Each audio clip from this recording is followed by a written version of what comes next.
Hi everyone, welcome to my channel. If you are confused about contouring, what shades to use for contouring, where do you contour, and what's the best formula for contouring, and why do we even contour to begin with, then I've got you covered in this video because I'm going to show you how just a few strokes of contouring can turn your overall makeup look from this to this in just a few easy steps. So I'm going to share with you the best types of contouring, what colors to look for to get the best out of your contour application, and what formulas work best, and then I'm going to show you exactly how to apply it to make the best look for your face structure. So if you're ready, I'll meet you on the other side of this intro.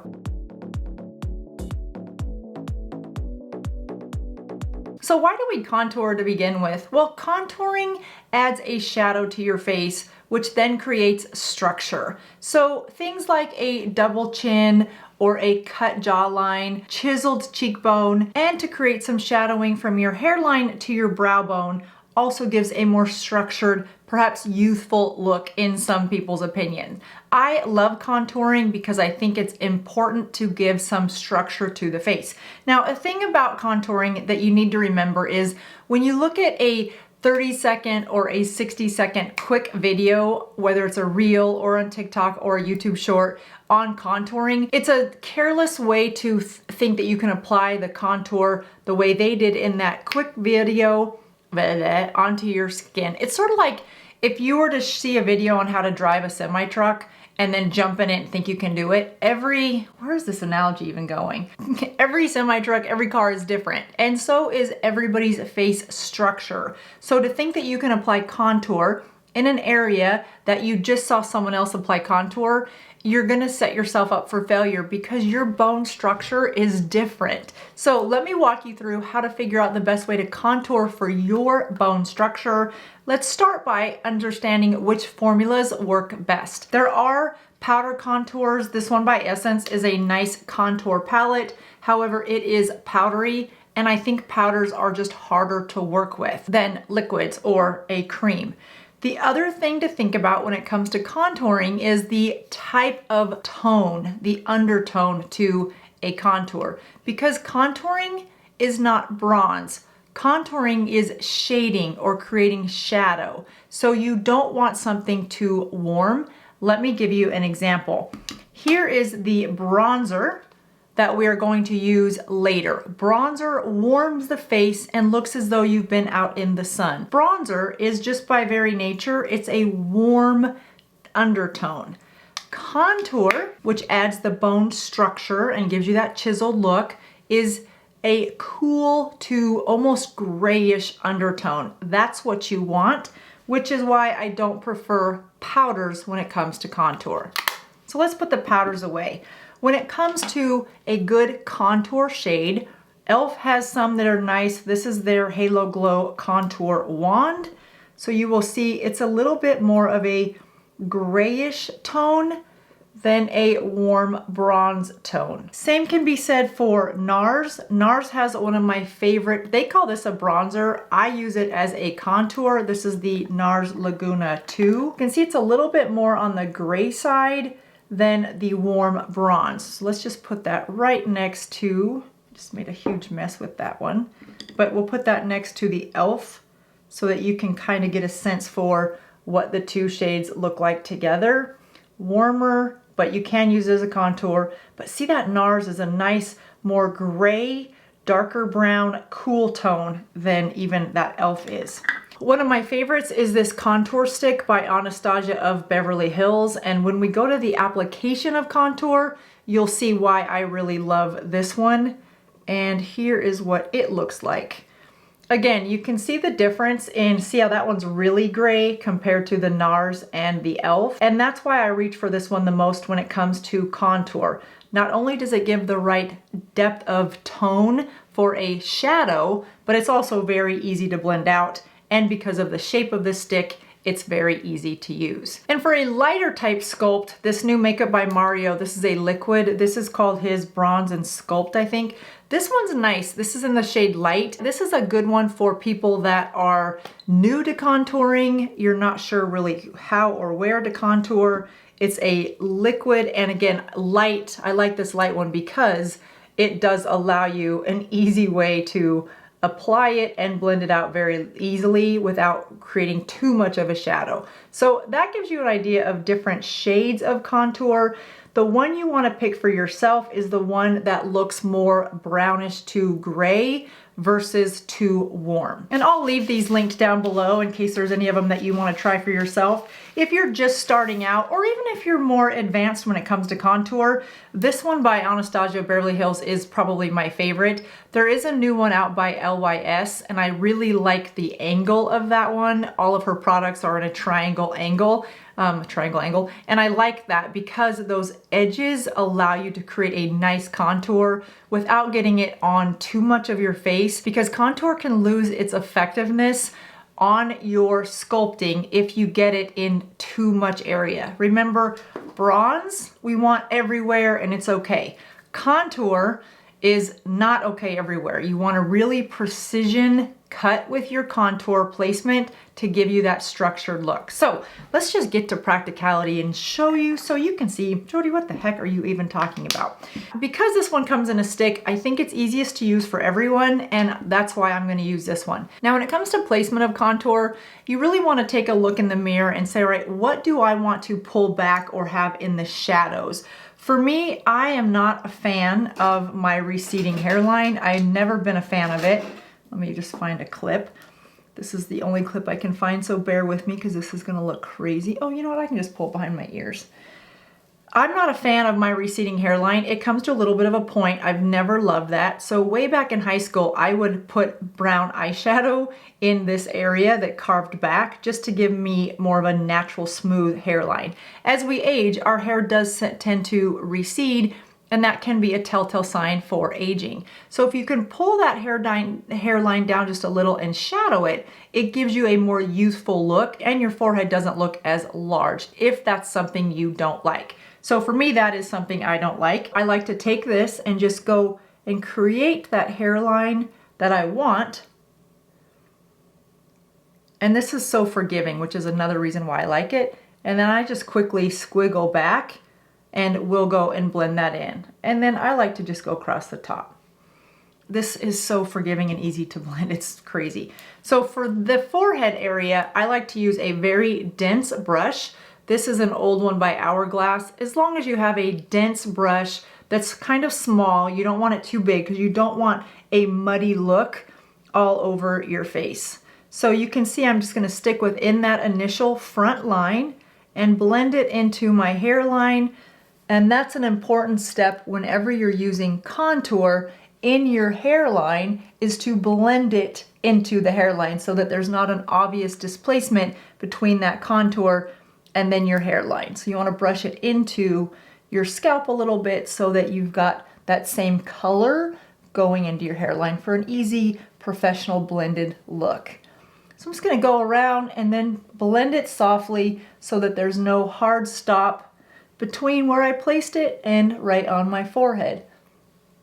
So you can see just by adding a little bit of contour, it automatically makes your forehead look less, for me, forward, which is exactly what I want it to do. And it's subtle enough that you don't notice it, but it doesn't look as protruding.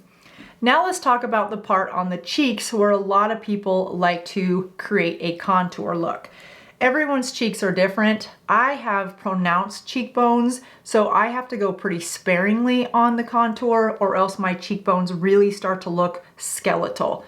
If you have more full cheeks and you want a more sculpted look, then what you're gonna do is find your cheekbone, wherever that is for you, and just take your finger and go to the bottom of your cheekbone. That's where you want your contour to start. Now, when you use a contour stick like this, it makes this process very easy because you want to go back to your ear and just very lightly go right along that contour on your cheekbone line. Just something just like that. Same thing on this. Find your cheekbone, roll your finger to the bottom of the cheekbone and draw a line.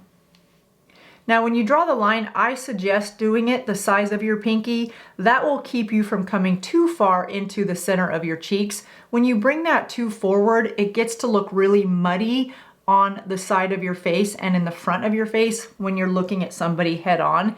You really don't want to see that contour start when you're looking straight on until it goes around the curve of the face. So pinky's always just been a good mark for me. And again, start where that cheekbone is, right at the bottom of it, and make your line. Super easy, you guys, this part. And that's why I like using, again, a stick. Now, what you can do is take a damp beauty sponge. I love the ones from Real Technique because of that angle, and just go right where it is and softly blend it. So I'm not trying to move it. I don't want it to go up and I don't want it to go down. I just want to soften the edges of that contour. So something pretty similar to that. Now on me, it definitely makes my cheekbones look even more pronounced, which is not what I want. But for you guys, I wanted to do this demonstration because more people than not have more full cheeks. And if you still have your full cheeks, I have cheek envy because I would love to have more fuller cheeks, especially as I've aged. So once you blend it, it should look something similar to that. Now you guys can see that contour because you did it with me and you know it's there. But if you didn't know it's there, this one could probably be blended a little bit more, then it would just look as though my cheeks are really curved and snatched, as the younger generation would say. I'm not looking to be snatched at this age, but you know. So that is the purpose for contouring on the cheeks, and that is where you would put it. Again, a cream contour, really super easy to do that. The next place that a lot of people contour is their nose, and that is to give themselves either a wider nose, a skinnier nose, a straighter nose, whatever you want to fix on your nose, if you think you need to fix it at all. Everyone's nose is different, obviously. If you want to make your nose more narrow, then you're gonna contour on the sides of your nose to give a shadow and then concealer right down the center. My nose is already too thin, in my opinion. I want to give my nose the appearance of being wider. I am going to take my contour stick and go on the side of my nose, not on top of my nose. And it just helps to give it a little bit of a straight line because my nose is a little bit crooked. Now, if your nose is more wide and you want to make it narrow, then bring those two lines even closer together. The closer your two contour lines, the more narrow your nose will appear. The farther apart you put those two contour lines, the wider your nose will appear because it will look like it's going wide and then on the sides. That contour is really creating the side slope of your nose. So I don't contour my nose that often because I just don't. I think it just makes my nose look way too skinny and long. And then I feel like I need to contour it down here at the bottom because now that I've contoured the sides of the nose just for demonstration purposes, my nose just goes on for days. So I need to contour at the bottom just by putting a little V right at the top of the nostrils to give the appearance of my nose stopping. Are you guys doing this with me? I hope you're doing this with me. Okay, before we move on to the jawline, I will go back, you guys, and add some blush on top of this contour just to show you what the final look will be. But right now, because it's a cream product, I would probably use a either a cream blush and then a powder blush on top, or just a powdered blush just to set in that cream contour. Same with some powder bronzer. Whenever you have a cream product, it's nice to set it with a powder product. It just allows it to last longer whether you've got dry skin or oily skin. All right, I should also mention that if you are interested in this comes in 4 colors.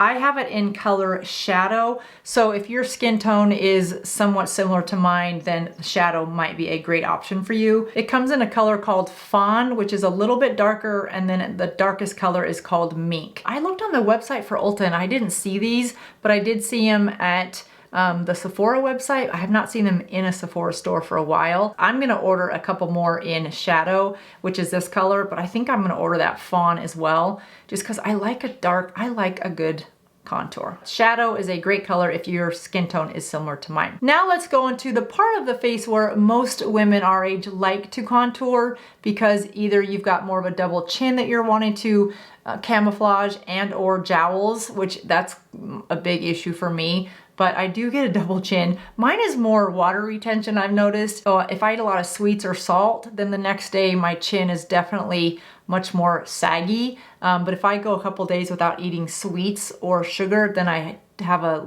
little bit tighter look through here. It's not like it was back in the day. but it's better than it is on the days I eat too much sugar. So to contour in this area, same thing applies to finding your cheekbone. You just want to find your actual jawline, and then same thing, I just like to roll right under the jaw, starting at the back where you get that little curve, and just use your finger to just go right along your jawline if you need to have a finger. If you can just carve your jawline out, then that's one step easier. Then what you'll want to do is take something similar to that dense brush that we talked about earlier and just blend it a little bit down under. Now, if you've got more of a saggy double chin, then pull that color underneath onto that sagginess and then blend it out. I'll show you when this is blended how nicely carved that looks. I like to bring that contour to this under part of this curve because from the side, it just gives a really nice curve to the jawline. You can see how that looks right there. And then just blend it down. So this is sort of a finished look on this side, but see how nice that jawline looks compared to this side where we haven't added any contour. And again, everybody's face is different, and as we age, our face is sort of like a triangle when we're younger, and then as we age, that triangle kind of goes like this, and we get more narrow through here and more full down here because the collagen is going away and the skin is sagging and pulling down. So it's not uncommon for you to take a quick little contour right through here and want to make that look more tight, pulled back. And it's an easy thing to do. So I know I've talked a lot about contouring, but I wanted to give you guys some options when it comes to contouring. When you break it down into those 4 sections of your face, your forehead, your cheekbones, your nose, and this jawline area, it really becomes far less intimidating than seeing people put certain lines or dots or triangles or whatever content you've been consuming that gets you feeling like contouring is way overwhelming. It doesn't have to be that complicated. Now what I'm gonna do is I'm gonna add a little bit of bronzer. And again, bronzer is more of the warm colors. And I just wanna bronze up the face and set that cream contour that we just placed everywhere. And for that, I like to use my bronzer on in a figure 8 shape. So right across the forehead, in the hairline, avoiding this area right here because I'm already narrow through here losing collagen. So I just want to pull that bronzer in the hairline all the way down, a little bit over that contour that we did on the cheeks, and then down around here. Same thing on this side, just a nice little figure 8.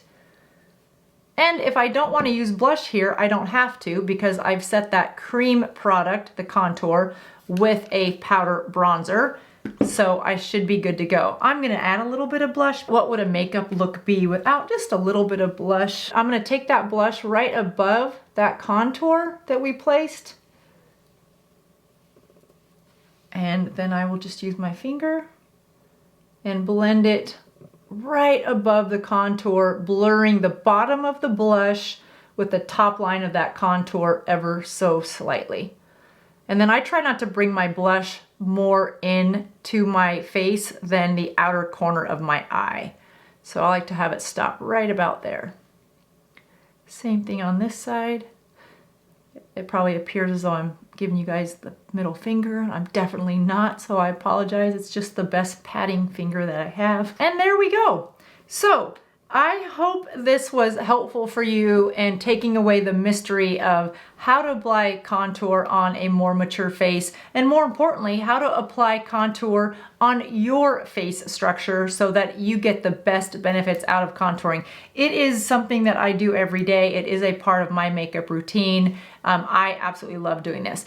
As a pro tip, if you're not comfortable with contouring just yet and you wear foundation, then I would recommend under sculpting. What that is putting your contour on first and then your foundation, which helps cover it a little bit. And I really like under sculpting. I think it's a more natural way of doing contour and concealer and blush. But I think that can also get a little bit overwhelming if you're just like, it's too much. But as a side note, if you do want to try that, it's really easy. Just put on all of those products that we just talked about first, and then a light coating, hopefully you don't, sometimes it is coating, a light coverage of your favorite foundation. And to do that, you would just take a foundation brush or even a damp beauty sponge and pat it everywhere, not moving your foundation, because you don't want to move that product, that contour and blush that you just precisely placed all over your face. So when it comes to contouring, a couple things again to remember, just to review. You want to make sure that you've got the right tone, which is more on that gray to brown versus warm brown, and look for a cream product. I find them much easier to blend, whether it's on top of or under your foundation. And then create the structure that you're looking for your unique face to get the most out of the benefits of contouring. That does it for me today, you guys. I hope you did this with me, and if not, be sure to put it in front of you when you do your makeup tomorrow and you will look gorgeous. And be a friend that cares. If you've got a friend that's like, I'd love to know more about makeup, contouring is one of those tricks that makes a significant difference in the way your makeup looks. So pass this video on to them and have them join our community. I'll see you guys in just a couple days. Until then, be safe and stay beautiful.